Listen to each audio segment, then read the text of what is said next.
में सही मायने में कलंक है कोई तो वो देश के अंधभक्त हैं और नेशनल मीडिया है जो हमारे देश के मुद्दों को गायब करने का काम करती है। अगर आज कोई मुसलमान खड़ा तो वो आतंकवादी, जो इंडिया गेट के ऊपर मुसलमानों के नाम पढ़ते पढ़ते अंधभक्तों तुम्हारी आंखें थक जाएंगी। अरे ये सरदार, अरे खालिस्तानी होगा, तुम्हारा बाप होगा खालिस्तानी, हम भारत के लोग हैं। आप संविधान को मिट्टी में मिलाने में लगे हो सिर्फ अपने चंद अंधभक्तों को खुश करने के लिए। अनभक्त फटते ताली बजाओ, हाथ याद रखो, आज जहाँ जय श्री राम का नारा लग जाए लोग ये भी नहीं पूछते मुद्दा क्या है, चलो पीछे जय श्री राम जय श्री दबाना है तो कहीं ना कहीं लोगों को राजनीति से भिड़ा दो।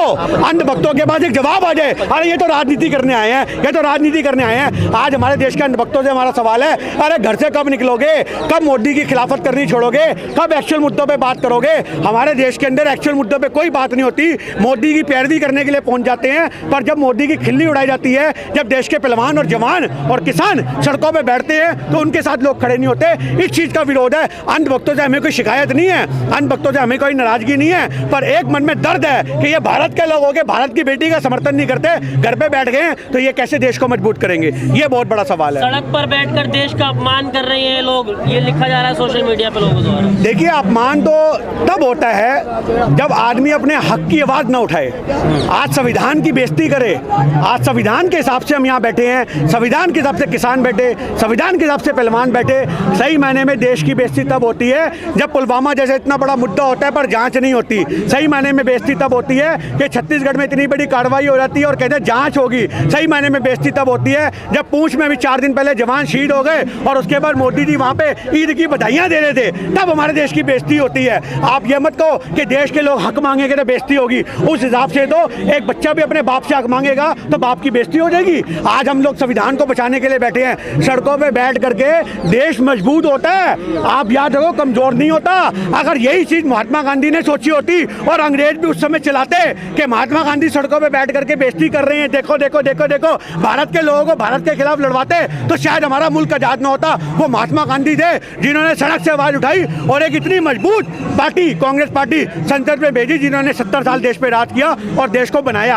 आप ये बात छोड़ दो कि आज हमारे देश के अंदर सड़कों से बैठ करके न्याय नहीं होते। न्याय की असली शुरुआत सड़कों से ही होती है और संसद में आवाज गूंजती है, तब जाकर के नेताओं के कान पे जूं रेंगती है। आज मुट्ठी भर लोग किसी भी फैसले को बदलवा नहीं सकते, पर अगर वो मुट्ठी भर लोग प्रण थाम लें कि हमें सारे लोगों को एकजुट करना है तो फैसले भी होते हैं, इंसाफ भी होते हैं। ये इंसाफ आपको आज तक मोदी सरकार में लोग लिखते आ रहे हैं, अरे इस सरकार में तो ना किसानों को न्याय मिला ना जवानों को न्याय मिला। पर ये पहला मुद्दा होगा, याद रखना, कि पहलवानों को न्याय मिलेगा। ये पहलवान है, इनकी बखड़ियां उखाड़ के जाएंगे। मोदी सरकार की हुकूमत पे काला तमाचा और इनका इतिहास बदलने की शुरुआत अगर कोई होगी तो वो पहलवानों की तरफ से होगी। अगर कहीं से जांच होगी तो पहलवानों की तरफ शुरुआत होगी। अगर हाँ जी, गुंडा राज खत्म कर दिया। देखिए जी, गुंडा राज कोई खत्म नहीं हुआ, गुंडा राज तो सरेआम चल रहा है। पहले यह था कि गुंडे गुंडागर्दी करते थे, अब सरकारें गुंडागर्दी कर रही है। फर्क इतने हैं, आज संसद की शपथ लेकर के सरकारें गुंडागर्दी कर रही है, ये सच्चाई है। आज तानाशाही, हमने सुना जिसकी लाठी उसकी भैंस, कुछ कहावतें हमारे बुजुर्ग हमें सुनाया करते थे। हम उस समय पूछते थे, छोटे होते थे, पापा इसका मतलब क्या है। हमारा बाप बोलता था, बेटा हिंदुस्तान में जन्म लिया है, जब बड़ा होगा पता लग जाएगा। और आज पता लग रहा है कि हमारा बाप सही बोलता था, जिसकी लाठी उसकी भैंस। यही मोदी सरकार में देखने को मिला। मिट्टी में हर किसी ने मिलना है, हर आदमी मिट्टी में मिलता है। आप याद रखो, मुसलमान मिट्टी में दफन होकर मिट्टी में मिलता है और हिंदू राख बन के मिट्टी में उड़ जाता है, हवा में उड़ जाता है, नदियों में बह जाता है। हर आदमी मिट्टी में मिलता है। पर आप संविधान को मिट्टी में मिलाओगे, इसकी उम्मीद नहीं थी हमें योगी जी। आप संविधान को मिट्टी में मिलाने में लगे हो सिर्फ अपने चंद अनभक्तों को खुश करने के लिए। अनभक्त फटते ताली बजाओ, अतीक को मार दिया, मुख्तार अंसारी को जेल में डाल दिया, ओह देखो अफजल को जेल में डाल दिया। अरे भैया, तुम्हारा उमेश पाल भी तो मार दिया। अगर तुम धर्म से देखते हो, आप समझो, जब तक तुम धर्म के हिसाब से गुंडे बदमाशों को सहूलियत दोगे, आपके बच्चे मारे जाएंगे, आपके घर के लोग मारे जाएंगे। आज ये हमारे देश के लोगों की कमी है कि वो गुंडों के अंदर भी धर्म देखते हैं कि ये मुसलमान है तो मैं इसके खड़ा नहीं होऊंगा, ये हिंदू है तो मैं इसके खड़ा होऊंगा। अगर उमेश पाल के वक्त, सबसे बड़ा सवाल है, अगर उमेश पाल की जब हत्या हुई थी, जब 2 पुलिस वालों को मारा गया था, उस समय यूपी के सारे लोग सड़कों पर उतरते, चाहे वो हिंदू होते या मुसलमान होते, और भाईचारे का पैगाम देते हुए बोलते ये तानाशाही नहीं चलेगी, सरेआम लोगों को मार दिया गया, ये कैसा हमारे देश का संविधान चल रहा है, तो शायद अतीक की हत्या न होती। तो संविधान मजबूत कर दिया, ना ना ना, ये संविधान मजबूत नहीं हुआ, उन्होंने अपनी चुनावी राजनीति मजबूत कर ली। उनको पता है इस देश में 80% आबादी हिंदुओं की है और धर्म के नाम पे लोग अति उत्साहित हो जाते हैं। आज याद रखो, आज जहाँ जय श्री राम का नारा लग जाए, लोग ये भी नहीं पूछते मुद्दा क्या है, चलो पीछे जय श्री राम जय श्री राम जय श्री राम। अरे भैया मुद्दा तो जान लो, जा किस ले रहे हो। आज ये हिंदुस्तान के लोगों की कमी है। मैं लोगों के बारे में बोलूंगा। अन्ना हजारे लोकपाल बिल के लिए बैठा, उस समय लोगों से, मैं एक राइटर भी हूँ, आपको बता दूं, किताब लिखी थी, आज भी आप नेट पे पढ़ना, असली भ्रष्टाचारी कौन, जनता या सरकार, किताब बहुत वायरल हुई थी। उस समय भी मैं आपको बता दूं, मैंने लोगों से जाके पूछा, भैया एक बार तो बता रहे लोकपाल बिल क्या है, बोला पता नहीं भाई, पर सारे लोग खड़े, मैं भी खड़ा हो गया। भेड़ चाल है हिंदुस्तान में साली, ये सबसे बड़ी हमारे देश की कमजोरी है कि लोग भेड़ चाल का हिस्सा बनते हैं, लोगों को मुद्दे नहीं पता होता।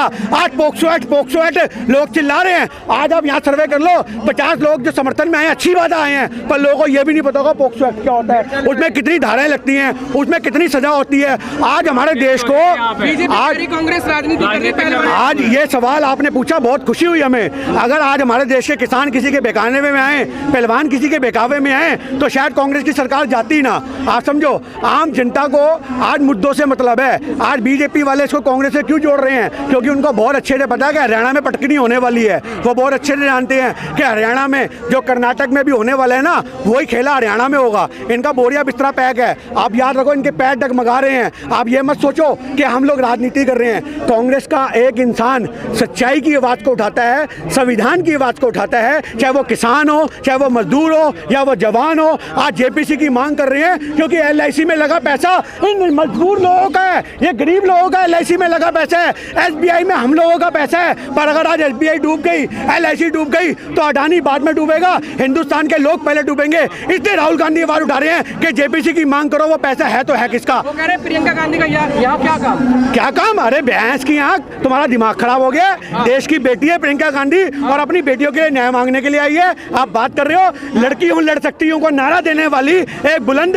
इंदिरा की पोती, जिससे इंदिरा ने पाकिस्तान की छाती पे पैर रख के 2 चीर-फाड़ कर दिए, उस परिवार के लोगों कह रहे हो कि न्याय की आवाज ना उठाएं। अरे मेरे भाई, प्रियंका गांधी वो बुलंद औरत है, याद रखना ये बात, जो भाजपा के खेमे में घुस के ये बोल के आई थी कि हाथरस की बेटी का न्याय की हक की लड़ाई लड़ेंगे। पुलिस ने रोका, प्रशासन ने रोका, पर कोई रोक नहीं पाया। आप ये कहते हो, असल मायने में लोगों को सोचना चाहिए कि जो आपके मुद्दों की आवाज उठा रहा है उसको ताकत दो। अगर आज मैं मुद्दों की आवाज उठा रहा हूं तो मेरी ताकत बनो, मुझे कमजोर मत करो। अगर मेरी ताकत नहीं बन सकते तो मुझे कमजोर करने का भी आप लोगों को कोई हक नहीं है। पर आज हमारे देश के अंदर लगातार जो आदमी अच्छी बात करता है, जो आदमी आज देश के मुद्दों की बात करता है, उस पर टैग लग जाते हैं। अरे ये सरदार, आपके कमेंटों में दिखा दूंगा अभी, अरे ये सरदार, अरे खालिस्तानी होगा, तुम्हारा बाप होगा खालिस्तानी। हम भारत के लोग हैं, हम देश के लोग हैं, हम भारत के झंडे का सम्मान करते हैं, भारत की मिट्टी के लिए खड़े हुए हैं। और अगर आज कोई मुसलमान खड़ा तो वो आतंकवादी, जो इंडिया गेट के ऊपर मुसलमानों के नाम पढ़ते पढ़ते अंधभक्तों तुम्हारी आंखें थक जाएंगी। इतने नाम लिखे मुसलमानों के, पर तुम्हारे को कहीं ना कहीं मुसलमान है तो आतंकवादी, सरदार है तो खालिस्तानी। कोई हिंदू विरोध करे, अरे पागल हो गया है, ये तो मोदी विरोधी है, ये तो पागल है। सिर्फ हमारे देश में अगर सर्टिफिकेट किसी को ईमानदारी का, देशभक्ति का मिलता है तो वो मोदी सपोर्टर को मिलता है। और सही मायने में हमारे देश में सही मायने में अगर जो कलंक है, अगर आज हमारे देश में सही मायने में कलंक है कोई, तो वो देश के अंधभक्त हैं और नेशनल मीडिया है जो हमारे देश के मुद्दों को गायब करने का काम करती है। केजरीवाल के पर्दे चला रही है, बताओ, चलाना चाहिए पहलवानों का मुद्दा। केजरीवाल के पर्दे कहाँ उठे, कहाँ गिरे, पर्दे के पीछे क्या, पर्दे के नीचे क्या, ये चीज गलत हो रही है। योगी जी कहते हैं माफिया जो है या तो इनकाउंटर हो गया या यूपी छोड़ के भाग के सब्जी बेच रहे हैं। देखिए, ये भी यूपी के हैं। आज एक छोटी सी बात याद रखो, मैं आपको बता दूं हमारे देश में हमारे देश में मैं आपको एक बात बता दूं, हमारे देश में आप ये मत सोचो कि जो मुसलमान है वही बदमाश टारगेट हो रहा है। नहीं, जो हिंदू बदमाश है वो भी टारगेट होगा, जो मुसलमान बदमाश है वो भी टारगेट होगा, बाशर्त, मेरी बात सुन लो, बाशर्त वो मोदी और योगी का पिट्ठू नहीं होना चाहिए। जो मुसलमान भी मोदी और योगी का पिट्ठू बन जाएगा उसको सिंहासन पे बिठा देंगे, आप याद रखो, उसका फूल मारो तो स्वागत होगा। और जो हिंदू पिट्ठू बन जाएगा उसका भी स्वागत होगा, जैसे ब्रिजभूषण का हो रहा है। जो ब्रिजभूषण हो या कोई मुसलमान नेता हो जो मोदी और योगी के खिलाफ खड़ा हो गया, उसका इनकाउंटर होगा। ये मैं आपको बता दूं, क्योंकि बहुत सारे लोग बोल रहे हैं कि मोदी जी या योगी जी धर्म देख के इनकाउंटर कर रहे हैं। 190 लोगों का इनकाउंटर हुआ है, जिसमें से 96 हिंदू भी हैं। हैं। आप याद रखो, क्योंकि वो हिंदू वो थे, आप समझो दुबे जैसे, जो योगी के चिट्ठे खोल सकते थे। तो जिनको इनसे अपने को खतरा है, ये उनको आप जला भी देंगे और दफना भी देंगे। ये हमारे देश की राजनीति है। देखिए, बीजेपी के अंदर जाकर के हर आदमी वो साफ हो जाएगा।